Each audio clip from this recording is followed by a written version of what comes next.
Welcome to our channel Master of Social Work. If you are new, please subscribe and join our community. This channel is dedicated to providing information on social work, NET, JRF, and PhD programs. For the latest updates, join our Telegram and WhatsApp channels and follow us on Facebook and Instagram. Let's begin. तो आज के video में हम बात करेंगे group development के बारे में और इसके जो डिफरेंट स्टेजेस हैं जिससे ग्रुप जब डेवलप होता है तो किस तरीके से होता है उसके बारे में डिस्कस करेंगे। तो ग्रुप डेवलपमेंट क्या है? ये एक समूह या दो से अधिक व्यक्तियों का बना हुआ एक समूह होता है जिसमें आपस में लोग एक दूसरे के साथ बातचीत करते हैं, है ना? और एक दूसरे पे डिपेंडेंट होते हैं और एक दूसरे को हेल्प करते हैं जो ग्रुप का एक अपना एम है, गोल है उसको पूरा करने में। ठीक है? कुछ एक पर्टिकुलर आपका ऑब्जेक्टिव होगा क्योंकि बिना उद्देश्य के आप किसी ग्रुप से जुड़ते नहीं हैं। तो आपका एक उद्देश्य होगा उस ग्रुप से जुड़ने का स्पेसिफिक, तो उसको आप करते हो। और जो स्टेजेस की बात की जाती है तो जो ग्रुप होता है, जो समूह होता है उसके विकास के विभिन्न चरण होते हैं, मतलब स्टेजेस होते हैं। जो आपका ये डेवलपमेंट कैसे पता चलेगा? जब आप एक लेवल को पूरा करेंगे, एक स्टेज को पूरा करेंगे तब आप दूसरे स्टेज में एंटर करते हो, प्रवेश करते हो, है ना? ये जो सारी प्रक्रिया हो रही होगी इस दौरान, जो लोग आपस में डिस्कशन कर रहे होंगे, एक्टिविटीज़ कर रहे होंगे और उनके अंदर जो जो मेंबर्स हैं उनके अंदर बिलोंगिंगनेस आपको देखने को मिलेगी। उस ग्रुप को लेकर उनके अंदर एक आप इमोशन देखोगे, इंटीग्रेशन देखोगे, एक इमोशनल इंटीग्रेशन जो होता है वो देखोगे। ये सारी चीज़ें होंगी। टास्क है उसको कंप्लीट करना है, सब उसके लिए एक दूसरे की हेल्प करते हुए आगे बढ़ रहे हैं। तो ये आपका स्टेज ऑफ ग्रुप डेवलपमेंट के तौर पे देखा जाता है। इसके बाद बात आती है जो कुछ स्टेजेस हैं, जैसे कि शुरुआत जब होती है ग्रुप की तो सबसे पहले आपका आता है ओरिएंटेशन स्टेज। इसमें क्या होता है, इस चरण में जो एक ग्रुप होगा उसमें उस ग्रुप के जो लोग होंगे वो आपस में एक दूसरे को इंट्रोड्यूस कर रहे होंगे, अपने बारे में बता रहे होंगे और साथ ही साथ जो उस ग्रुप के अदर मेंबर्स हैं उनको जानने की कोशिश कर रहे होंगे और कोशिश कर रहे होंगे देखने की कि क्या यहाँ पे पॉसिबिलिटीज़ है इस ग्रुप के जुड़ने के साथ और क्या-क्या अपॉर्चुनिटीज़ उन्हें मिलने वाली है। ठीक है? इसके बाद आपका आता है इवैल्यूएशन स्टेज, जिसमें आपका मूल्यांकन चरण कहते हैं। इसमें इस चरण में जो मेंबर्स होते हैं वो सामान्य रूप से एक दूसरे के साथ अपने जो बातें होती हैं उसको वो बताते हैं। अपने जो रिव्यू हैं अपनी रिलेशनशिप, जो मतलब रिलेशनशिप का यहाँ मतलब जो ग्रुप मेंबर्स के आपस का बीच का जो रिलेशन है, उनके बीच इंटरेक्शन जो हो रहा है, वो सारी चीज़ें आएँगी। वो किस तरीके का है और उनका क्या एक्सपीरियंस है इस पूरे ग्रुप के दौरान, वो यहाँ पे एक दूसरे को बता रहे होंगे, अपने-अपने अनुभव शेयर कर रहे होंगे और एक उसके आधार पे अपना एक कोई कंक्लूजन निकालेंगे इन सारे एक्सपीरियंसेस के आधार पर। ठीक है? फिर आपका आता है डिसीजन मेकिंग स्टेज, जिसे हम निर्णय लेने का चरण कहेंगे। मतलब डिसीजन मेकिंग मतलब आप समझते होंगे कि निर्णय लेना। तो इस स्टेज में क्या होता है, जो ग्रुप मेंबर होते हैं वो आपस में जब सारे मैटर डिस्कस कर लेते हैं, सभी मुद्दों को जान लेते हैं और उसमें से क्या बेस्ट या क्या चीज़ है जिस पे उन्हें काम करना है, किस चीज़ को उन्हें फ़ोकस करना है, उसके संबंध में वो वहाँ पे अपना निर्णय लेंगे और ये निर्णय केवल एक सदस्य का नहीं होगा या कुछ सदस्यों का नहीं होगा, बल्कि सभी सदस्यों की सहमति से लिया जाएगा। इसके बाद आपका आता है एक्सप्लोरिंग एंड टेस्टिंग, जिसमें क्या होता है, जो भी इस स्टेज में जो भी प्रॉब्लम सॉल्विंग की चीज़ें हैं, उनको कैसे सुलझाना है, ये चरण आपको उधर ले जाएगा। एक्सप्लोर करने का क्या मतलब होता है कि आप चीज़ों को देख रहे हो, समझ रहे हो, है ना? उस पे अपना जो भी आपके आइडियाज़ हैं, जो भी आपने प्लान बनाया उसको चेक कर रहे हो, लगा रहे हो, टेस्ट कर रहे हो वहाँ पे, तो ये आपका आ जाता है। इसके बाद आपका आता है टर्मिनेशन। टर्मिनेशन में आपका जब आप देखोगे कि आपका जो ग्रुप का ऑब्जेक्टिव था वो कंप्लीट हो चुका है, जो सभी मेंबर्स का एक ऑब्जेक्टिव था उस ग्रुप को लेकर वो कंप्लीट हो चुका है, तो उसके बाद आप उस ग्रुप को टर्मिनेट करोगे, यानी कि समाप्त करोगे। तो इसमें जो टकमैन हैं इन्होंने ये जो ग्रुप डेवलपमेंट है उसके कुछ स्टेजेस अपने बताए थे। ये ब्रूस टकमैन जो थे एक साइकोलॉजिस्ट थे जिन्होंने ये जो आपका स्टेजेस ऑफ ग्रुप डेवलपमेंट है उसको 1965 में इंट्रोड्यूस किया था और शुरुआत में इन्होंने 4 स्टेजेस के बारे में बताया था और आफ्टर सम टाइम्स इन्होंने इन्होंने अपना 5वां स्टेज ऐड किया था। ठीक है? और ये आपके स्टेजेस जो है ग्रुप डेवलपमेंट के स्टेजेस जाने जाते हैं इस नाम से। तो जो सबसे पहला आपका स्टेज है वो है फॉर्मिंग। देखिए, आप यहाँ पे शब्दों से ही इसके अंदर की क्या चीज़ें इसमें होंगी आप समझ सकते हैं। फॉर्मिंग, फॉर्मिंग का क्या मतलब है, किसी चीज़ को फॉर्म कर रहे हैं आप, है ना? फॉर्म करना यहाँ पे हो जाएगा।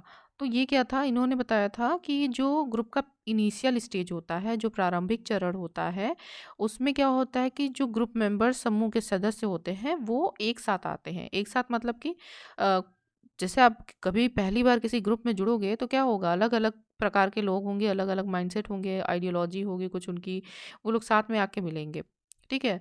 तो यहाँ पे क्या होगा, जब वो यहाँ पे साथ में मिलते हैं तो वो एक-दूसरे को जानते हैं, पहचानते हैं, है ना?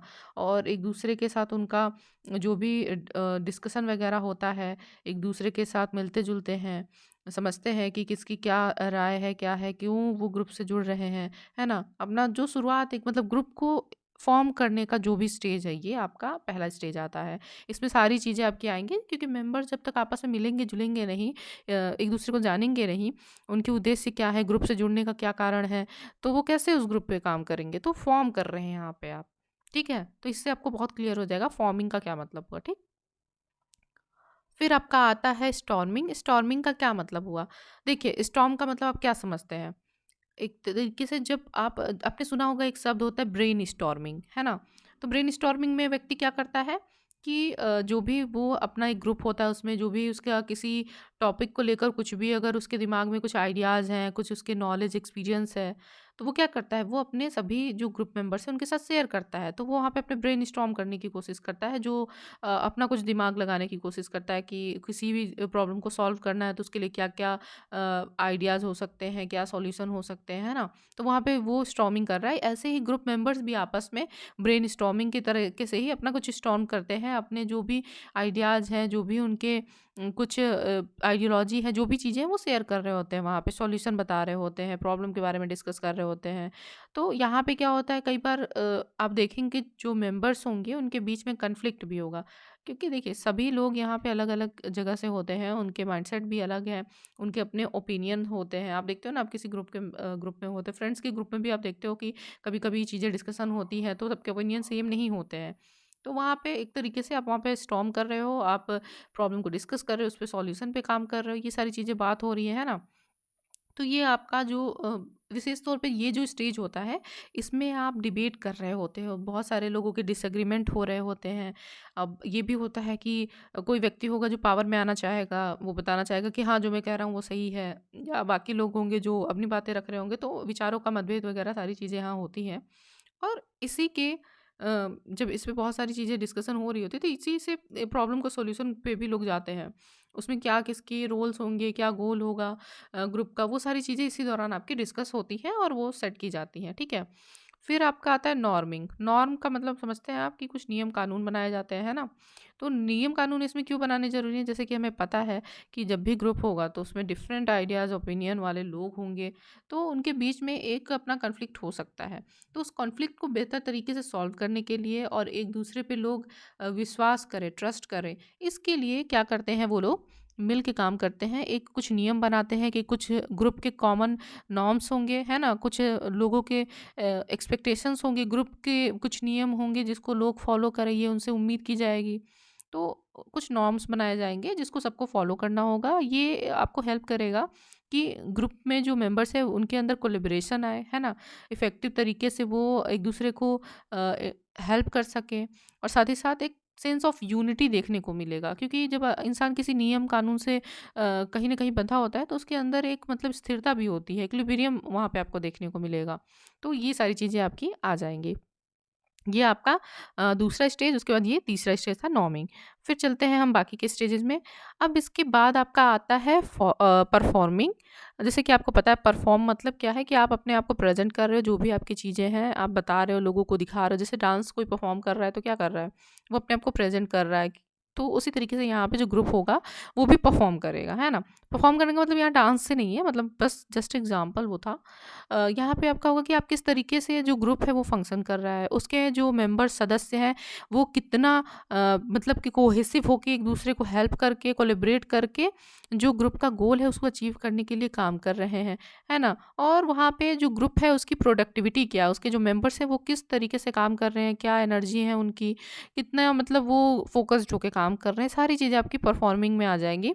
क्योंकि आप जिस तरीके से परफॉर्म करेंगे आपका जो गोल अचीवमेंट है वो उसी पे डिपेंड करेगा। साथ ही साथ वो ग्रुप किस तरीके से जा रहा है, किस दिशा में जा रहा है, ये सारी चीज़ें आपकी यहीं पे देखने को आपको मिल जाती हैं। इसके बाद आपका आता है एडजॉर्निंग और मॉर्निंग।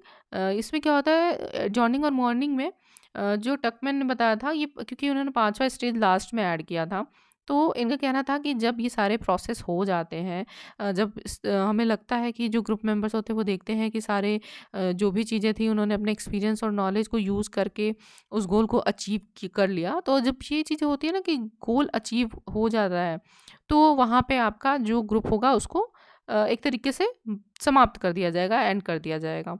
और कई बार ज़रूरी नहीं है कि ये पॉजिटिव वे में ही हो, कई बार नेगेटिव वे में भी जाता है कि जब ये होता है कि ग्रुप अच्छे से फंक्शन नहीं कर रहा है, लोग आपस में मिलके काम नहीं कर रहे, तो फेल्योर होता है, तब भी वहाँ पे ग्रुप को समाप्त कर दिया जाता है।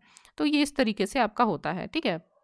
और ये स्टेज जो है आपका टेम्पररी या प्रोजेक्ट बेस्ड ग्रुप के लिए होता है मेनली, है ना। प्रोजेक्ट बेस्ड मतलब क्या है कि कोई प्रोजेक्ट है जिसको, कोई टास्क है जो कोई प्रोग्राम है जिसको कुछ समय के लिए वो करना है, किसी चीज़ को चेंज लाना है, कैंपेन लाना है, कोई करना है, तो वहाँ पे ये चीज़ें आपकी यूज़ हो जाती हैं, ठीक है। तो हमने इसके बारे में जान ली। यहाँ पे पिक्चर में भी सारी चीज़ें बहुत अच्छे से डिस्क्राइब की गई हैं। ये पिक्चर आप देख सकते हो, यहाँ पे परफॉर्मिंग को कैसे दिखाया गया कि लोग मिल रहे हैं आपस में और कुछ ग्राउंड लेवल के रूल्स बनाए जा रहे हैं, है ना। कुछ फॉर्मेलिटी होती है, नहीं मिलते हैं लोग अपने आप को इंट्रोड्यूस कर रहे हैं, सारी चीज़ें जो हमने अभी बात की। स्टॉर्मिंग में मेंबर जो हैं वो कम्युनिकेट कर रहे हैं, आपस में अपनी फीलिंग्स शेयर कर रहे हैं, अपना व्यू पॉइंट बता रहे हैं। ये सारी चीज़ें आपको यहाँ पे ग्रुप में देखने को मिल जाएगी। और कोशिश कर रहे हैं कि कंट्रोल, कुछ लोग होते हैं जो कोशिश करेंगे कंट्रोल करें ग्रुप पे, है ना, लीडरशिप वगैरह अपना दिखाएं, ये सारी चीज़ें। फिर नॉर्मिंग में कि लोग कैसे एक दूसरे को हेल्प करें, कुछ ऐसे नियम बनाए जाते हैं जिससे ग्रुप जो है वो सस्टेनेबल तरीके से अपना काम करता रहे, है ना। और जो मेन फोकस है काम का वो उस पर करे। फिर परफॉर्मिंग में साथ में टीम वर्क करते हैं, एक ट्रस्टिंग एटमॉस्फेयर बनता है वहाँ पे, और साथ में मिलके एक दूसरे को हेल्प करके आगे बढ़ने की कोशिश करते हैं ना, ये सारी चीज़ें आती हैं। फिर एडजॉर्निंग वही है आपका कि अगर टीम ने अच्छा परफॉर्म किया और सारी चीज़ें कंप्लीट हो गई, तो वहाँ पे जो व्यक्ति जिसकी वजह से जो चीज़ें, जो रोल उन्होंने निभाए हैं, उनको उसके लिए रिकॉग्नाइज किया जाएगा, अप्रिसिएट किया जाएगा उस व्यक्ति को, उस उस ग्रुप मेंबर को, और ये सारी चीज़ें आपकी होंगी। फिर उसको समाप्त कर दिया जाता है। तो ये हमने बात कर ली, ये 5 स्टेज हैं। इससे रिलेटेड आपको नेट के पेपर में आ जाता है, जैसे कि कई बार ये देता है कि आपको स्टेजेस को सीक्वेंस में लगाना है ना। और कभी कभी ऑप्शनल में आ जाएगा कि कौन कौन से इसमें से कौन कौन से स्टेजेस हैं जो कि टकमैन द्वारा दिए गए हैं। इसमें हो सकता है चार स्टेजेस इनके दे दिए गए हों और एक कहीं से कुछ और ऐड कर दिया गया हो, तो ऐसे कुछ मतलब ऑप्शंस मल्टीपल चॉइस क्वेश्चन करके वो दे सकते हैं। तो ये आप इसके लिए प्रिपेयर रहिएगा। यहाँ पे हिंदी में भी आपको मिल जाता है, हिंदी वाले इसको स्क्रीनशॉट ले लेंगे, हिंदी में मैंने समझा भी दिया है, तो कोई प्रॉब्लम नहीं होनी चाहिए। इसके बाद हम चलते हैं, कुछ टेक्निक्स होते हैं ग्रुप वर्क के जो यूज़ किए जाते हैं, जिसमें पहला एक मॉडल जो है वो है डेवलपमेंटल मॉडल। तो इसमें विकास का मॉडल जो होता है बर्नस्टीन ने दिया था 1965 में, ठीक है। ये मॉडल जो है वो फोकस करता है कि कैसे जो लोग होते हैं, ग्रुप मेंबर जो हैं, वो कैसे एक दूसरे के साथ एक समय के बढ़ने के साथ कैसे एक दूसरे के क्लोज आ जाते हैं, करीब आ जाते हैं और एक दूसरे से जुड़े रहते हैं, है ना। और ये खास तौर से जो क्लोजनेस होती है ग्रुप मेंबर्स के बीच में, ये उस पे ध्यान देता है कि कैसे लोग आपस में जुड़ के या मतलब निकटता के स्तर पे विचारों में कैसे उनके एक जैसा मतलब सिमिलैरिटीज़ देखने को मिल रही हैं, उस पे ये काम करता है, ठीक है।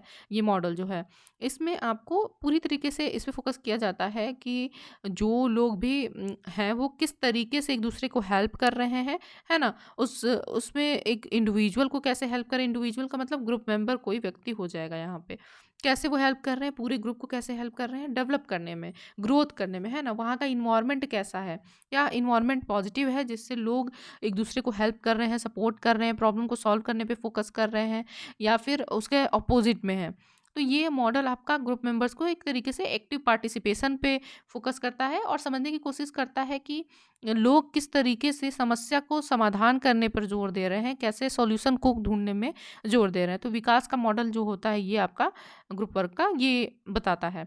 यहाँ पे मेन आपका है कि जो ग्रुप होगा वो इस तरीके से डेवलप कर रहा होगा कि उसमें लोग एक दूसरे को सपोर्ट करते हुए, अंडरस्टैंड करते हुए, एक्टिव तरीके से पार्टिसिपेट करते हुए ग्रुप में प्रॉब्लम जो थी उनकी, उस ग्रुप की जो डिसाइड की गई थी उसको सॉल्व कर रहे होंगे। ठीक है। फिर आपका आता है सोशल गोल मॉडल।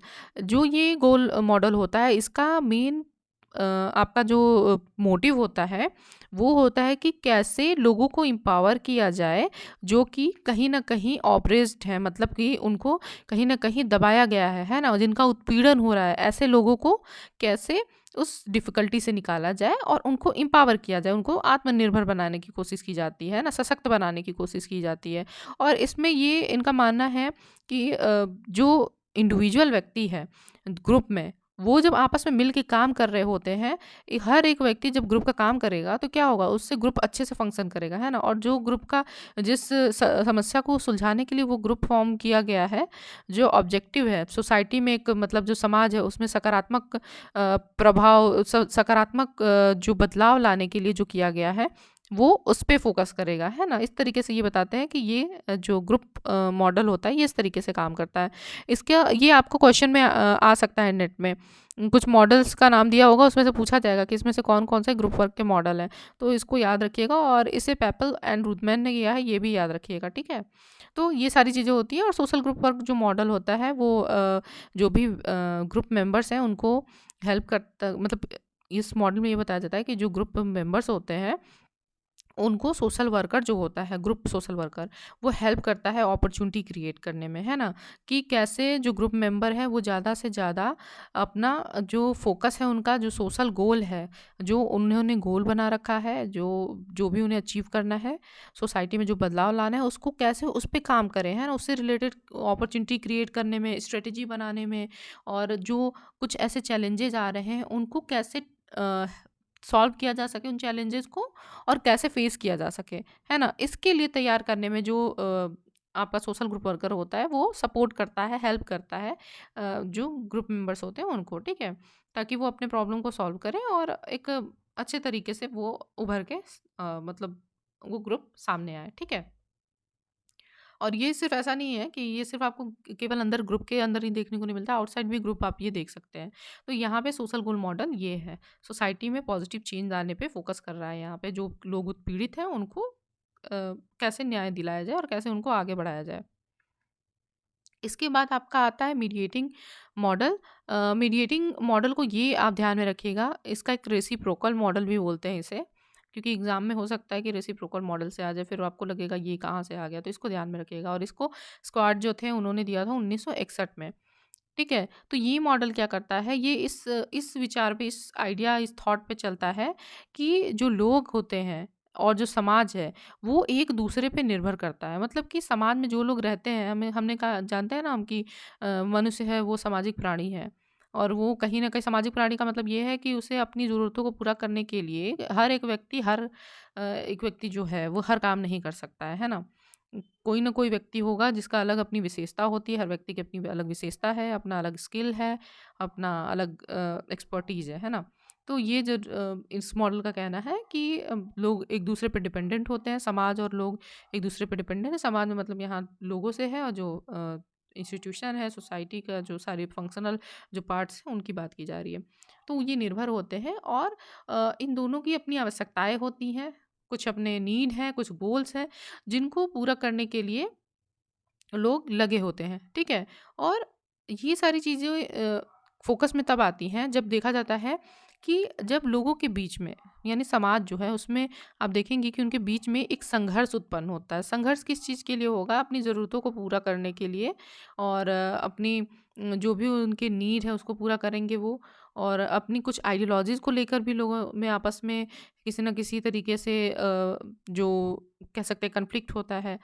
तो ये संघर्ष उस तरीके से उत्पन्न होता है। अब इसको सॉल्व करने के लिए क्या होगा? इसको कैसे सॉल्व किया जाएगा? तो यहाँ पे कुछ न कुछ ऐसा होगा, जब 2 तरीके के आइडियाज़ आपस में लड़ रहे होंगे, तो ऐसा ज़रूरी नहीं है कि एक ही आइडिया जीते। हो सकता है बीच का कोई रास्ता निकले।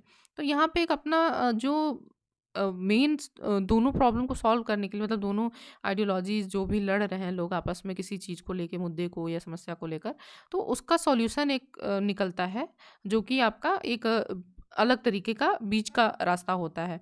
और इसी जो ये बैलेंस हो रहा है, मतलब कि कुछ आपका नेगेटिव, कुछ पॉजिटिव चीज़ें जब होंगी और साथ में 2 तरह की आइडियोलॉजी मिलेंगी, तो एक मिलने के बाद लोग आपस में डिस्कस करेंगे, किसी एक निष्कर्ष पे निकलेंगे, तो एक जो फाइंड करेंगे वो सॉल्यूशन, वो आपका मीडिएटिंग मॉडल उस पे काम करता है ना। यहाँ पे ये बात करता है कि जो भी प्रॉब्लम है उसके सॉल्यूशन को बैलेंस तरीके से देखा जाए, मतलब इस तरीके से ढूँढा जाए कि दोनों के प्रॉब्लम भी सॉल्व हो जाए और ऐसा ना हो कि दूसरे व्यक्ति के विचारों को ध्यान में ना रखा जाए। तो ये इस तरीके से काम करता है। साथ में मिलके कैसे सॉल्व किया जाए किसी प्रॉब्लम को, जिससे कि केवल एक व्यक्ति या किसी एक समूह का भला ना हो, बल्कि सभी लोगों का भला हो, है ना? प्रत्येक व्यक्ति का भला हो, उस ग्रुप का, उस समाज का जो भी व्यक्ति है।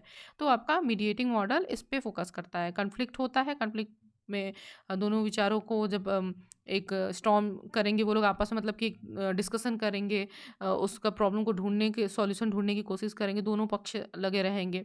तो उसको समझेंगे, फिर उसका समाधान खोजेंगे, तो ये सारी चीज़ें होंगी। और ऐसे में वो अपने-अपने जो उनके रिसोर्स होते हैं, उस रिसोर्सेज़ को वो यूज़ करते हैं ना, और उस रिसोर्सेज़ को यूज़ करके उस समस्या को सॉल्व करते हैं, ठीक है? तो ये आपका मीडिएटिंग मॉडल आ जाता है। इसके बाद आपका आता है रिमेडियल मॉडल, जिसको वेंटर आरडी ने 1957 में दिया था। ये जो मॉडल है ये मेन फोकस करता है कि जो प्रॉब्लम है या जो डिफ़िकल्टी है, लोगों के जीवन में किस तरीके से उनके जीवन को प्रभावित कर रही है। मतलब कि एक व्यक्ति जो है उसके जीवन में किस तरीके से जो प्रॉब्लम्स है, डिफरेंट प्रॉब्लम्स और डिफ़िकल्टीज़ हैं, जो एक सामान्य जीवन में आती हैं और समस्या का कारण बन जाती हैं, उनको कैसे सॉल्व किया जाए, ये उस पे फ़ोकस करता है, ठीक है?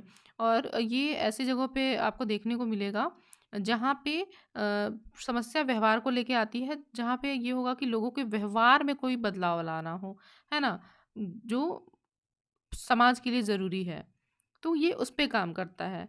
अधिकतर आप देखेंगे ये सारी चीज़ें कब होती हैं, जब कुछ ऐसा, मतलब कुछ कह सकते हैं, जब कुछ कोई व्यक्ति है, स्पेसिफिक हम ले सकते हैं इसका एग्जांपल। मान लीजिए कोई व्यक्ति है जो शारीरिक रूप से सक्षम नहीं है, है ना? दिव्यांग है। तो सोसाइटी उसको किस तरीके से देख रही है? सोसाइटी में जो लोग हैं उसको किस तरीके से देख रहे हैं, कैसे ट्रीट कर रहे हैं, और जो वो व्यक्ति है उसको क्या-क्या चैलेंजेस फेस करने पड़ रहे हैं, फिज़िकली तौर पे, चाहे मेंटली तौर पे, या फिर अदर कुछ लॉज़ को लेकर, या कुछ ऐसे इश्यूज़ हैं। तो ऐसे में उनको कैसे समाज से जोड़ा जा सके, है ना? और कैसे लोगों के जो देखने का रवैया है, जो देखने का तरीका है, उसमें कैसे सकारात्मकता लाया जा सके। किसी व्यक्ति को नकारात्मक तरीके से लोग देख रहे हैं, तो उसको कैसे किया जा सके। तो ये इस पे आपका रिमेडियल मॉडल काम करता है, क्योंकि यहाँ पे लोगों की सोच में बदलाव पे काम किया जा रहा है ना?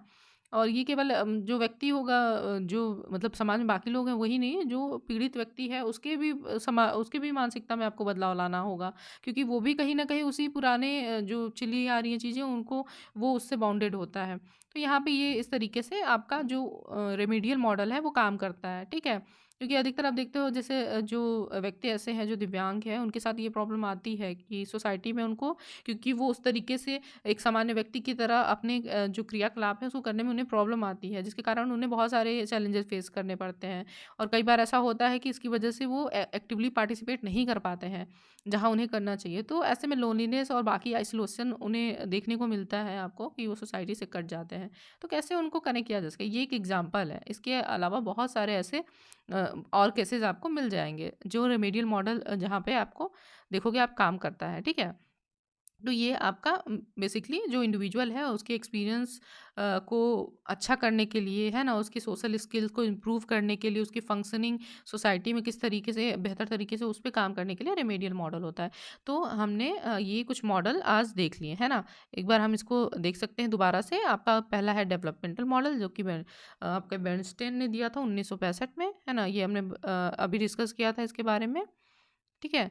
कि लोगों के ग्रुप मेंबर्स आपस में कैसे किस तरीके से कितने क्लोज हैं, किस तरीके से काम कर रहे हैं, ये इस पे बात होता है कि कैसे लोग एक्टिव तरीके से साथ में मिलके पार्टिसिपेट करें, ठीक है। इसके बाद हमने बात की थी सोशल गोल मॉडल की, ठीक है, जिसमें हमने जो ऑप्रेस्ड लोग हैं, जो डिफ़िकल्टी फेस कर रहे हैं, उनको एम्पावर करना है, ठीक है। सोशल ग्रुप वर्कर इसमें आपका हेल्प करता है जो मेंबर्स हैं उनको, कि अपॉर्चुनिटी क्रिएट करने में, ताकि जो प्रॉब्लम है सोशल गोल से संबंधित, या कुछ स्ट्रेटजीज़ बनानी है, जो चैलेंजेस ये लोग फेस कर रहे हैं उसको सॉल्व करने के लिए, ये उस पे काम करता है। इसके बाद हमने बात की थी मीडिएटिंग मॉडल, जिसमें कि विचारधाराओं को लेकर कन्फ्लिक्ट होता है, या आइडियोलॉजी को लेकर कन्फ्लिक्ट हो रहा है, फिर उसके सॉल्यूशन के लिए लोगों के सबकी समस्याओं को समझ के फिर उसके बीच का कोई एक रास्ता निकाला जाता है यहाँ पे, ठीक है। वो आपका मीडिएटिंग मॉडल में आ जाएगा, जिसको रेसिप्रोकल मॉडल भी कहा जाएगा। इसके बाद आपका हमने रिमेडियल मॉडल के बारे में डिस्कस कर लिया था, ठीक है। अब हम बात कर लेते हैं कि कुछ स्किल्स होती हैं जो ग्रुप वर्क है उसमें ज़रूरी है, ठीक है। इसमें ट्रेकर ने दिया था, तो ट्रेकर कहते थे कि जो स्किल है, इसके बारे में उन्होंने कहा skill is the capacity to apply knowledge and understanding to given situation. मतलब इनका कहना है कि स्किल क्या है, कौशल क्या है, कि ये आपके पास जो नॉलेज है, जो ज्ञान है, और जो आपकी समझ है किसी पर्टिकुलर समस्या को लेकर या किसी परिस्थिति को लेकर, मतलब आपके पास जो भी अंडरस्टैंडिंग पावर है आपकी, उसको आप कैसे किसी पर्टिकुलर सिचुएशन में, कोई समस्या आ रही है, कोई ऐसी स्थिति उत्पन्न हो रही है कि आपका जो ज्ञान और समझ है, आप उसको कैसे वहाँ पे इम्प्लीमेंट कर रहे हो, कैसे उस प्रॉब्लम को, सिचुएशन को देख रहे हो, कैसे सॉल्व कर रहे हो अपने इन सभी चीज़ों को यूज़ करके, यही आपका स्किल कहलाता है। मतलब आपके पास जो भी नॉलेज है उसको प्रैक्टिकल वे में इम्प्लीमेंट करना, ठीक है। फिर ट्रैकर जो है, इन्होंने कुछ स्पेसिफाइड स्किल बताए, एक सोशल ग्रुप वर्क के लिए ज़रूरी है कि मतलब जब भी सोशल ग्रुप वर्क हो रहा होगा तो एक ग्रुप वर्कर होगा, या जो उसके मेंबर्स होंगे वो किस तरीके से काम कर रहे होंगे। तो यहाँ पे होता है कि इस्टेब्लिशिंग पर्पजफुल रिलेशनशिप, मतलब कि आपका एक उद्देश्यपूर्ण जो संबंध है वो स्थापित होना चाहिए। ऐसा नहीं कि बस अपने पर्सनल थिंग्स के लिए आप यूज़ कर रहे हो, है ना, इमोशंस का और लोगों का। तो यहाँ पे आपका जो पर्पसफुल है, मतलब उद्देश्यपूर्ण है, ऐसे फालतू बकवास यहाँ पे नहीं करना है आपको। इसके बाद आपका आता है analysing the group situation. Group की क्या सिचुएशन, उसको एनालाइज करना बहुत ज़रूरी है, कि पॉजिटिव है, नेगेटिव है, उसका सारी चीज़ें आपको पता होनी चाहिए, कि क्या ग्रुप मेंबर कौन सा क्या कर रहा है, ठीक है, और क्या उसके विशेषताएं हैं। इसके बाद आता है आपका पार्टिसिपेशन विद द ग्रुप, मतलब ग्रुप के साथ आपको पार्टिसिपेट करना है, ऐसा नहीं कि आप चुपचाप बैठे हुए हैं, आपको उसमें हेल्प करनी है ना। तो आप जब उस ग्रुप में नहीं रहोगे, आप पार्टिसिपेट नहीं करोगे, तो आपको कैसे पता चलेगा क्या चैलेंजेस आ रहे हैं, कैसे प्रॉब्लम सॉल्व करनी है ना। लोग अपनी प्रॉब्लम आपके साथ क्यों शेयर करेंगे, या उनके चैलेंजेस, तो ये ज़रूरी इसलिए है। उसके बाद डीलिंग विद ग्रुप फीलिंग, मतलब वहाँ पे आप एक ग्रुप के मेंबर, एक सदस्य के तौर पे वहाँ पे आप हैं, तो वहाँ पे आपको उनकी फीलिंग्स को भी समझना है, और वो एक जो आपका ग्रुप ग्रुप में एक जो होना चाहिए आपका कोहेशन, बिलोंगिंगनेस जैसी फीलिंग्स, जो आपके इमोशंस होते हैं, वो उसके साथ वहाँ पे देखने को मिलते हैं, तो उसको डील कैसे करना है ये आपको आना चाहिए।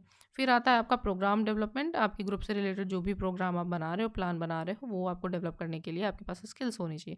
इसके बाद आपका एनालाइजिंग स्किल, जो कि एनालाइज करने के लिए कोई सिचुएशन है ना, या कुछ भी चीज़ें हैं, ऑब्जर्वेशन आप कर रहे हो, तो उसको एनालाइज करो, लोगों के बिहेवियर को, जो मेंबर्स हैं उनके बिहेवियर को, चैलेंजेस को, हर चीज़ को एनालाइज करने की स्किल आपकी होनी चाहिए। इसके बाद आपकी लिसनिंग स्किल अच्छी होनी चाहिए, सबको सुनना है। सुनना का मतलब ये नहीं है सिर्फ कि आप बातों को सुन रहे हैं, आप उनके की बिहेवियर जो आपको हिडन होते हैं, जो नॉन वर्बल होते हैं, उनको भी आपको देखना होता है, और इस तरीके से सुनना है कि आप उनकी जो बातें हैं उनके पीछे की मीनिंग को भी समझें, और आगे वाले को ये फील होना चाहिए कि आप उनकी बातों को सुन रहे हैं, ठीक है। उसके बाद आपके एक्शन स्किल्स, मतलब जो भी प्लान आपने बनाया उनको आपको इम्प्लीमेंट करने आना चाहिए। अब ऐसा नहीं कि आपने कोई बड़े बड़े प्लान बना लिए और उसको इम्प्लीमेंट करने में आपको प्रॉब्लम आ रही है। फिर आपका आता है कन्फ्रंटेशन स्किल, मतलब कि जब जहाँ पे ज़रूरत है आप कन्फ्रंट करिए, चीज़ों को बात करिए, डिस्कस करिए, है ना, उसको सॉल्व करने के लिए आपको उस पर बात करना होगा, तो ये सारी चीज़ें आपके अंदर होनी चाहिए। फिर आपका आता है कि कन्फ्लिक्ट है जो, उसको सॉल्व करने के लिए आपके पास एक स्किल सेट होनी चाहिए। अब कोई संघर्ष किसी चीज़ को लेके हो गया, आइडियोलॉजी को लेकर हो गया, ओपिनियंस को लेकर हो गया, अब वहाँ पे आप अगर उस कॉन्फ्लिक्ट को नहीं सॉल्व करेंगे तो वो प्रॉब्लम आगे बढ़ जाएगी और ग्रुप को बहुत बुरी तरीके से इफेक्ट करेगी, तो ये आपको होना चाहिए। इसके अलावा आपकी क्रिटिंग स्किल्स होनी चाहिए और लीडरशिप स्किल होनी चाहिए। किसी भी चीज़ को आप किस तरीके से देख रहे हो, अब उसके दोनों पक्षों को देखो, समझो कि उसके क्या पॉजिटिव नेगेटिव इम्पैक्ट पड़ने वाले हैं, और किस तरीके से उस चीज़ को सॉल्व कर सकते हैं, ये सारी चीज़ें आपको पता होनी चाहिए। लीडरशिप आपके अंदर होगी। लीडरशिप के बारे में हमने पहले भी डिस्कस किया है, तो हम इसको बहुत ज़्यादा डिस्कस अभी यहाँ पे नहीं करेंगे, ठीक है। और ये यहाँ पे आपका हिंदी में भी है, आप इसको स्क्रीनशॉट ले सकते हो। फिर आपका आता है कि जो ग्रुप होता है उसका कुछ जो आपका क्लाइमेट कल्चर होता है, मतलब कुछ वातावरण जो ग्रुप का होता है। आप कहीं भी रहते हो, आप अपने फैमिली में ही हो, तो आपका एक फैमिली का होगा ना, एक क्लाइमेट होगा। पॉजिटिव चीज़ें, नेगेटिव चीज़ें इंसान फ़ील करता है फैमिली में, है ना? कुछ फैमिलीज़ होती हैं जहाँ पे सभी मेंबर्स बहुत सपोर्टिव होते हैं, पेरेंट्स बहुत सपोर्टिव होते हैं। कहीं-कहीं पे पेरेंट्स थोड़े से ओल्ड ट्रेडिशनल होते हैं, कुछ चीज़ों को लेकर रिजिड होते हैं, है ना? कुछ फैमिली होती है जो बहुत मॉडर्न होती है। तो ये सारी चीज़ें इस तरीके से, मतलब एक ये एग्ज़ाम्पल है आपका। आप यहाँ पे कुछ भी ऐड कर सकते हो अपने एग्ज़ाम्पल के लिए, अपने नोट्स में आप ऐड कर लेना।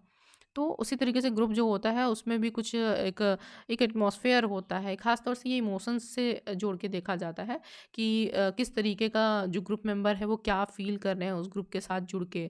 उसके मेंबर्स एक दूसरे के साथ किस तरीके की क्या फ़ीलिंग शेयर कर रहे हैं। उनका कम्युनिकेशन किस तरीके से हो रहा है। ये सारी चीज़ें आपकी इसमें आ जाएँगी, ठीक है?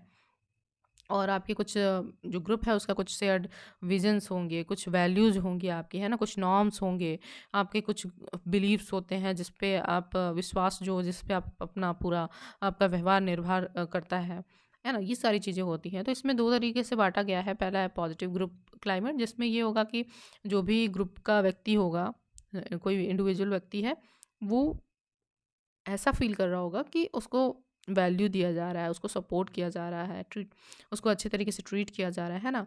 और ग्रुप मेंबर्स उसको सपोर्टिव बहुत मिले होंगे, उसको जो भी वो चीज़ें कर रहा है उसमें उसकी हेल्प की जा रही होगी। तो ये सारी चीज़ें उसे फ़ील होता है कि उसने कुछ अच्छा किया तो उसको रिकॉग्नाइज़ किया जा रहा है, तो ये पॉजिटिव आपका क्लाइमेट होता है। फिर नेगेटिव क्लाइमेट क्या होता है, जिसमें जो इंडिविजुअल होता है वो सपोर्टेड फ़ील नहीं करता है, कि लोग उसे सपोर्ट नहीं कर रहे हैं, है ना? या उसे लगता है कि जो अदर ग्रुप मेंबर्स हैं उसको रिस्पेक्ट नहीं दे रहे हैं जैसा उन्हें देना चाहिए, या ट्रस्ट इश्यूज होते हैं। तो ये सारी चीज़ें आपकी आ जाती हैं नेगेटिव ग्रुप क्लाइमेट में, है ना? अब पॉजिटिव ग्रुप क्लाइमेट कैसे बनाया जा सकता है, तो इसके लिए कुछ चीज़ें की जा सकती हैं, जैसे कि ग्रेटिट्यूड शो करके, है ना? अगर कोई व्यक्ति कुछ अच्छा कर रहा है तो अदर जो मेंबर्स हैं वो उसको ग्रेटिट्यूड शो करें कि हाँ, आपने हमारे लिए ये किया, इस तरीके से किया, या ग्रुप के लिए आपने इतने अच्छे से ये सारी चीज़ें की। तो वहाँ पे वो इंसान जब अप्रिसिएटेड फील करेगा ग्रेटिट्यूड के थ्रू, तो उसे अच्छा लगेगा। फिर आपका आता है कि एक ट्रस्ट होना चाहिए, है ना? अपने कलीग्स पे। अब आप किसी टीम के मेंबर हो और आप साथ में काम कर रहे हो और आपको भरोसा नहीं है दूसरे व्यक्ति पे, तो वहाँ पे आपका क्या होगा, वहाँ पे प्रॉब्लम्स आएँगी ही, मन में शक होगा, एक-दूसरे के साथ आप उतने अच्छे से कम्युनिकेट नहीं कर पा रहे होगे, तो वो आपके काम पर भी प्रभाव डालेगा और वहाँ का जो माहौल होगा वो भी थोड़ा-सा नेगेटिव हो जाएगा। तो इसलिए ट्रस्ट होना ज़रूरी है। फिर एक-दूसरे के साथ खुशियाँ बाँटिए, खुशियाँ बाँटने से बढ़ती हैं।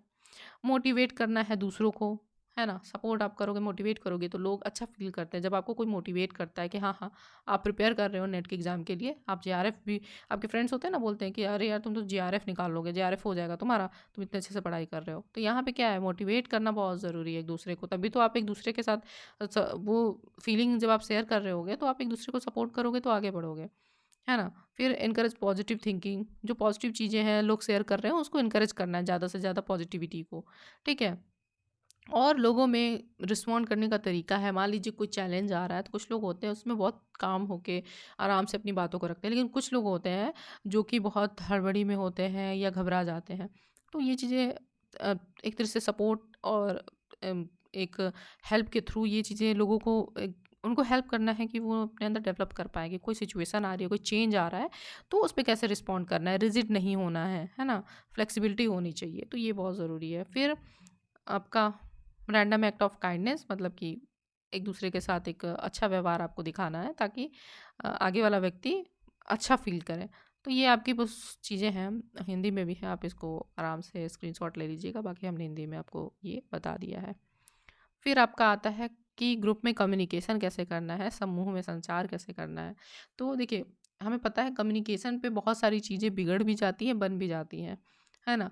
कई बार बड़े-बड़े झगड़े भी बातचीत से सुलझ जाते हैं, और कई बार छोटे-छोटे जो इश्यूज़ होते हैं वो बातचीत के कारण बिगड़ भी जाते हैं।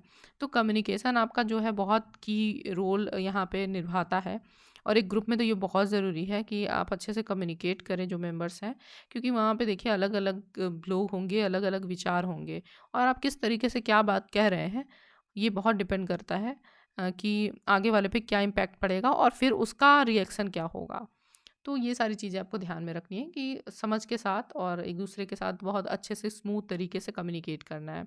ठीक है, कम्युनिकेशन हमें हेल्प करता है कि कोई मतलब कोई डाउट है या कन्फ्यूजन है या कोई मिसकंसेप्शन है, किसी चीज़ को लेकर कोई गलतफहमी है ना? उन सब चीज़ों को कैसे सॉल्व किया जाएगा? तो जब क्लियर कट कम्युनिकेशन होगा तो जो भी डाउट होगा, कोई संदेह है आपको किसी चीज़ को लेकर या कोई ट्रस्ट इश्यूज़ हैं, तो वो वहाँ पे सॉल्व हो जाएगा। और फिर आपका आता है अंडरस्टैंडिंग ईच अदर। तो जब आप क्लियर कम्युनिकेट करोगे, सही-सही बातें जब लोगों तक जाएँगी तो कोई गलतफ़हमी नहीं होगी, आप एक-दूसरे को बेहतर समझ पाओगे। और रिसीविंग एंड गिविंग फीडबैक का मतलब यहाँ पे है कि आप एक-दूसरे को जो फीडबैक है, जो भी चीज़ें आप फ़ील कर रहे हो या कोई चीज़ किसी ने अच्छी की हो तो आप उसको साथ में फीडबैक दे रहे हो पॉजिटिव तरीके से, तो ये क्या कर रहे हो आप, एक-दूसरे के साथ एक-दूसरे को अप्रिशिएट कर रहे हो, तो एक कम्युनिकेशन आपका हो रहा है। तो ये अच्छी चीज़ होती है कि फीडबैक दें आप। इसके बाद आता है indicate the degree of respect between members, मतलब कि एक सामान्य तौर पे एक आपका एक सामान्य डिग्री होती है, मतलब कि डिग्री का मतलब यहाँ पे है कि एक मतलब लेवल है जहाँ पे आप एक-दूसरे को एक रिस्पेक्ट की नज़र से देखो, है ना? यहाँ पे आपको रिस्पेक्ट देना है सबको, ये सामान्यता होना चाहिए आपके अंदर, ठीक है? जो भी ग्रुप मेंबर है। तो ये सारी चीज़ें हो गई। इसके अलावा आपकी ये जो कम्युनिकेशन की 4 मेजर फंक्शंस हैं, जो कि ग्रुप या ऑर्गेनाइज़ेशन में आपको होने चाहिए, जो अपना एक काम करता है ये कम्युनिकेशन। तो कंट्रोल करने का काम है, नियंत्रण करता है कि किस तरीके से क्या चीज़ें होंगी, आपका क्लियर कट कम्युनिकेशन अगर जा रहा है तो वो वैसे ही होंगी। फिर आपका आता है मोटिवेशन होना चाहिए। मोटिवेशन का मतलब यहाँ प्रेरणा है कि आपकी बातचीत करने का ढंग इस तरीके से होना चाहिए कि लोग मोटिवेट हो सुन के, ऐसा नहीं है कि डिप्रेस हो जाएँ या फिर डीमोटिवेटेड हो जाएँ। फिर आपका आता है इमोशनल एक्सप्रेशन, ये आपका इमोशन एक्सप्रेशन किस तरीके से हो रहा है ये बहुत डिपेंड करता है कि ग्रुप में क्या कैसी चीज़ें होंगी, ठीक है? आप कितना पॉजिटिव चीज़ों को ले रहे हो, किस तरीके से लोगों को अपनी बातें पहुँचा रहे हो, क्या क्या कम्युनिकेट कर रहे हो, ठीक है? इसके बाद इन्फॉर्मेशन, क्योंकि ग्रुप सारी चीज़ें इन्फॉर्मेशन आप कम्युनिकेट करके ही दे सकते हो, तो ये चीज़ें आपकी आ जाती हैं। तो हमने यहाँ पे डिस्कस कर लिया, ये आपका हिंदी में है, आप इसको स्क्रीनशॉट ले लीजिएगा, ठीक है? फिर इसके बाद आता है कि जो कम्युनिकेशन है, इसको हम 2 तरीके से बाँटते हैं, ठीक है? डायरेक्शंस में, डायरेक्शन मतलब आप समझ रहे हो कि किस दिशा में जा रहा होगा। एक होता है आपका ये वर्टिकली कम्युनिकेशन, ठीक है? और एक होता है लैटरल।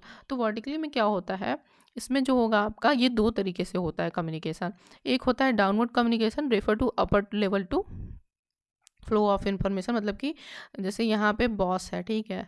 अब बॉस कोई इंफॉर्मेशन दे रहा है अपने सबॉर्डिनेट जो भी उनके नीचे के जो एम्प्लॉयज़ हैं, तो ये क्या हो जाएगा, ये आपका हो जाएगा डाउनवर्ड, ठीक है? और जब यहाँ नीचे से एम्प्लॉय जो है वो कोई इंफॉर्मेशन दे रहा है, बॉस तक पहुँचा रहा है, जैसे रिपोर्टिंग वगैरह आप करते हो ना, यहाँ पे जैसे कि इसने कुछ अपना दे दिया कि ये प्रोजेक्ट काम करना है आपको, ये असाइन कर रहा हूँ मैं, आप इसको कर दो, या इसने कोई डिटेल्स मांगी, तो ये यहाँ पे इस तरीके से होगा, इसने अपनी बात रखी। और यहीं पे अपवर्ड में क्या हो जाएगा, यहाँ पे जो एम्प्लॉय होगा वो अपनी रिपोर्टिंग या जो भी चीज़ें अपडेट होगा, वर्क अपडेट जो उसने किया होगा वो अपने बॉस को दे रहा होगा, तो ये आपका हो जाता है अपवर्ड, ठीक है? ये आपका जो लोअर लेवल से हायर की तरफ जाएगा, ठीक? अब इसके बाद आता है आपका लैटरल कम्युनिकेशन। इसमें क्या होता है, ये आप देखोगे जो इस तरीके से होगा कि ये आपका ये एक ही लेवल पे लोग होंगे और वो अपना जो भी चीज़ें हो रही होंगी, जो अपना जो भी कम्युनिकेशन के थ्रू जो भी इंफॉर्मेशन, जानकारी या जो भी चीज़ें वो कोऑर्डिनेट कर रहे होंगे सबके साथ, अपने मतलब बराबर के लोगों के साथ, वो आपका आ जाएगा लैटरल कम्युनिकेशन में। जैसे आप ईमेल वगैरह करते हो, है ना? या इनफॉर्मल डिस्कशन कुछ आपके होते हैं, मीटिंग्स वगैरह होती हैं, तो वीडियो कॉन्फ्रेंसिंग इसमें क्या कर रहे हो आप, एक ग्रुप के साथ अपना कम्युनिकेट कर रहे हो। मान लीजिए आप किसी ऑर्गेनाइजेशन में 4-5 डिपार्टमेंट्स हैं, जैसे कि मार्केटिंग हो गया आपका, आपका फाइनेंशियल डिपार्टमेंट हो गया, और इसके अलावा आपका मान लीजिए कोई ऑपरेशनल डिपार्टमेंट है वो हो गया। तो ये आपस में एक दूसरे को मेल भेज रहे हैं, मान लीजिए जो यहाँ से मान लीजिए ये ऑपरेशन के जो लोग हैं वो अपना उनको मार्केटिंग के लिए कुछ डिटेल्स चाहिए, तो उन्होंने मेल किया यहाँ पे जो आपका मार्केटिंग टीम है उसको, कि भाई हमें मार्केटिंग के लिए प्रचार प्रसार करना है, हमें हमारा कैंपेन चलाना है, जो उसके लिए आप हमारे लिए ये बना दीजिए, ठीक है? पोस्टर बना दीजिए। अब ये इनको इसके लिए कुछ बजट चाहिए होगा भाई, कि कहाँ पे क्या चीज़ें पोस्टर्स वगैरह बनवाने, तो इन्होंने मेल किया फाइनेंस वाले को कि भाई ये इनका प्रोजेक्ट है और इस पे मैं काम करना है, तो ये क्या है, ये यहाँ पे आपको जो यहाँ पे कम्युनिकेशन हो रहा है ये इस तरीके से हो रहा है, ठीक है। तो ये आपका हो जाएगा लेटरल कम्युनिकेशन। चलिए आगे चलते हैं। फिर इसके बाद आता है आपका कि जो ग्रुप वर्क है उसका रिकॉर्डिंग कैसे करते हैं। रिकॉर्डिंग का यहाँ क्या मतलब है कि आप डॉक्यूमेंटेशन कैसे कर रहे हो, ठीक है। रिकॉर्डिंग मतलब ऐसा नहीं ऑडियो रिकॉर्डिंग सिर्फ होगा या वीडियो रिकॉर्डिंग। यहाँ पे मतलब रिकॉर्ड्स जो आपके डॉक्यूमेंट्स होते हैं, जो आपकी रिपोर्टिंग होती है ना, सारी चीज़ें इसमें आ जाती हैं। तो ये आपका 4 तरीके से होता है। हमने केस वर्क में भी पढ़ा था इसके बारे में। अगर आपने केस वर्क का वीडियो नहीं देखा है तो उसे ज़रूर देख लीजिएगा, वो आपको हेल्प करेगा, ठीक है। तो इसमें होता है प्रोसेस रिकॉर्डिंग। इसमें क्या होता है, जो भी डिस्कशन होते हैं ग्रुप्स में, है ना, डिटेल में जो सोशल वर्कर होता है वो जो भी उसने बात की होती है क्लाइंट से और ग्रुप मेंबर्स से, वो उसको उनकी जो भी रिएक्शंस हैं, है ना, उनके जो भी उनके बिहेवियर में चेंजेस आ रहे हैं उसको जो भी है 1 टू 1 सारी चीज़ें देखता है और फिर उसको वो नोट डाउन करता है पूरा डिटेल, ठीक है। तो ये आपका हो जाता है प्रोसेस रिकॉर्डिंग। इसके बाद आपका आता है समरी रिकॉर्डिंग। इसमें क्या होता है, जो क्लाइंट का ओवरव्यू होता है, जो भी वो ग्रुप वर्क जो हुआ है उस दौरान जो चीज़ें हुई हैं उसका एक समरी में आपको रिकॉर्ड मिल जाएगा, है ना। उसको एक संक्षिप्त अवलोकन, वो जो भी आपका सोशल ग्रुप वर्कर है वो उसको उस तरीके से वहाँ पे लिख देगा, ठीक है। सारी चीज़ें अपनी डिटेल इसमें रख देगा। ये आपको हेल्प करता है, जो क्लाइंट होता है उसका आगे इन फ्यूचर मान लीजिए काम आता है। हमने इसके बारे में पिछली बार भी डिस्कस किया था कि वो काम आएगा आगे, कि मान लीजिए आगे वाला कोई दूसरा वर्कर आ रहा है तो उसे पता होगा कि क्या-क्या चीज़ें अभी तक की गई हैं, ठीक है। फिर आपका आता है नैरेटिव रिकॉर्डिंग। इसमें क्या होता है, जो आपका ग्रुप वर्कर होता है वो जो भी इवेंट हुआ होता है उस दौरान में उसको एक कहानी के तौर पे उसको लिख देता है ना। उसमें जो भी चीज़ें उसकी फीलिंग्स हैं, पॉजिटिव नेगेटिव जो भी चीज़ें हैं वो सारी चीज़ें वो वहाँ पे लिख रहा होगा, ठीक है, पूरी सिचुएशन के बारे में। ये आपको आर्टिकल वगैरह देखने को, जैसे आप देखते हो ना मैगजीन्स वगैरह में कुछ आर्टिकल्स वगैरह मिलते हैं, कुछ पेपर्स वगैरह में कुछ ऐसे टाइप की चीज़ें हैं, मतलब एक कहानी के तौर पे उसे वहाँ पे वो रख देगा। फिर आता है आपका वर्बेटिम रिकॉर्डिंग। इसमें क्या होता है, जो बातें जिस तरीके की बोली गई हैं बिल्कुल वैसे के वैसे उनको वहाँ पे लिख देना है, ठीक है। जो भी फैक्ट्स हैं, जो भी डेटा कलेक्ट किया गया है उसको एकदम उसी तरीके से आपको वहाँ पे लिख देना होता है। तो ये आपका हो गया, ये 4 टाइप है रिकॉर्डिंग के। इसके बाद आपका आता है, हम बात करेंगे जो सोशल वर्क है, ग्रुप वर्क स्पेसिफिक, उसका डिफरेंट जो आपके सेटिंग्स है उसमें क्या रोल होता है। जैसे रोल जो है सोशल ग्रुप वर्कर है उसका करेक्शनल सेटिंग में होगा, है ना। जैसे आप देखते हो कि जहाँ पे ऐसे करेक्शनल सेटिंग में जैसे हो गया जो प्रिजन्स होते हैं ना, बाल गृह वगैरह होते हैं या फिर बेगर होम्स होते हैं, यहाँ पे क्या होता है, जो ग्रुप वर्कर होता है उसका वो अपना एक तरीके से काम करता है। वहाँ पे उसको जो ग्रुप्स होते हैं उनके साथ काम करना होता है। अधिकतर आप मेंटल हेल्थ वगैरह से रिलेटेड देखोगे यहाँ पे, या बिहेवियरल चेंज को लेकर देखेंगे, काउंसलिंग वगैरह जो चीज़ें होती हैं आपको यहाँ पे देखने को मिलती हैं। एक्टिविटीज़ के थ्रू उनके अंदर इम्प्रूव, जो क्लाइंट्स हैं उनको इम्प्रूव करने के लिए हेल्प करना और बाकी चीज़ें आती हैं, ठीक है। ये आपका ये करेक्शनल सेटिंग में आपका आ जाता है, ठीक है। और इसके बाद आपका आता है हेल्थ सेटिंग में। हेल्थ सेटिंग में जैसे कि आप जाओगे, जैसे कुछ ग्रामीण क्षेत्र है वहाँ पे आप जा रहे हो, महिलाओं के साथ आप महिलाओं को हेल्थ से रिलेटेड कोई इंफॉर्मेशन दे रहे हो, कम्युनिटी जो है उनके साथ मिलके आप किसी हेल्थ से रिलेटेड किसी इशू पे बात कर रहे हो, है ना। तो यहाँ पे आप ग्रुप के साथ काम कर रहे हो, तो ये आपका इसमें आ जाता है हेल्थ से रिलेटेड, ठीक है। इसमें भी बहुत सारे आपको चैलेंजेस देखने को मिलेंगे क्योंकि ग्रुप में बहुत सारे लोग होंगे, अलग अलग विचार होंगे। वहाँ पे आपको देखने को मिलेगा कि कुछ लोग आपके अपोजिट होंगे, कुछ पॉजिटिव में होंगे। तो ये चीज़ें आपको देखने को मिलेंगी। कुछ लोग पॉजिटिव चीज़ों को फोकस करेंगे, कुछ लोग नेगेटिव चीज़ों को देखेंगे। तो यहाँ पे भी आप काम कर रहे होगे जो हेल्थ सेटिंग है वहाँ पे। तो आप एक ग्रुप से डील कर रहे होगे जहाँ पे ढेर सारे इमोशंस आपको देखने को मिलेंगे। लोगों के अलग अलग तरीके सोच होंगे, तो उनसे कैसे डील करना है वो आप वहाँ पे अपना करोगे। इसके बाद ये हिंदी में भी है, आप इसको स्क्रीनशॉट ले लेना। इसके बाद है आपका जो वुमेन ग्रुप सेटिंग है, वहाँ पे भी आपको ग्रुप वर्कर देखने को मिल जाएगा, वो किस तरीके से काम कर रहा होगा। इसमें आप जैसे कि अधिकतर देखते हो, जैसे एसएचजी के बारे में आपने सुना होगा, सेल्फ हेल्प ग्रुप्स। तो वहाँ पे क्या है, वो इकोनॉमिक इंडिपेंडेंसी के लिए काम करते हैं ना, आत्मनिर्भरता के लिए काम करती हैं महिलाएं। तो उनको काउंसलिंग करना, उनको बताना कि क्या क्या बेनिफिट्स हैं और कैसे इसको बेहतर तरीके से कर सकते हैं। इसके अलावा जेंडर इक्वालिटी से रिलेटेड बहुत सारी चीज़ें आपको देखने को मिलेंगी, है ना, डिफरेंट इशूज़ जो हैं तो यहाँ पे जो ग्रुप वर्कर होगा वो वुमेन के ग्रुप्स के साथ काम कर रहा होगा। इसके अलावा जो दिव्यांग्स हैं उनके साथ काम करना को ग्रुप वर्कर को मिलता है, जिसमें वो उन्हें बताता है कि उनसे रिलेटेड क्या-क्या प्रोग्राम्स हैं, वो क्या चैलेंजेस फेस कर रहे हैं, उनको कैसे वो चैलेंजेस वो डील कर सकते हैं ना, कैसे मेन स्ट्रीम में उनको ले आया जाए। इस पे जो ग्रुप वर्कर होगा वो काम कर रहा होगा। ये ख़ास तौर से हमा पता है जब भी जो ऑप्रेस्ड लोग हैं या जो पीड़ित हैं किसी तरीके से, है ना? या जो डिसेबल्ड हैं, दिव्यांग हैं, उनको ऐसे जो भी केसेस आपको देखने को मिलते हैं, ऐसे ग्रुप्स के लोगों के साथ जो काम किया जाता है, उनको मेन स्ट्रीम में जोड़ने के लिए काम किया जाता है। तो उन्हें डिफरेंट एक्टिविटीज़ के थ्रू और उनके जो भी लॉज़ हैं, उनको बताया जाता है। गवर्नमेंट के प्रोग्राम्स जो हैं, है ना? सोसाइटी में उनको कोशिश की जाती है कि कैसे उनको जो पिछड़ गए हैं किसी कारण से, किसी भी रीज़न से, उनको आगे लाया जा सके। तो ग्रुप वर्कर यहाँ पे अपनी भूमिका निभाता है। ये आपको हिंदी में यहाँ पे स्क्रीनशॉट ज़रूर ले लीजिएगा। इसके अलावा आपका जो ओल्डर इंडिविजुअल्स होते हैं उनके साथ भी काम करते हैं यहाँ पे ग्रुप वर्कर्स, है ना?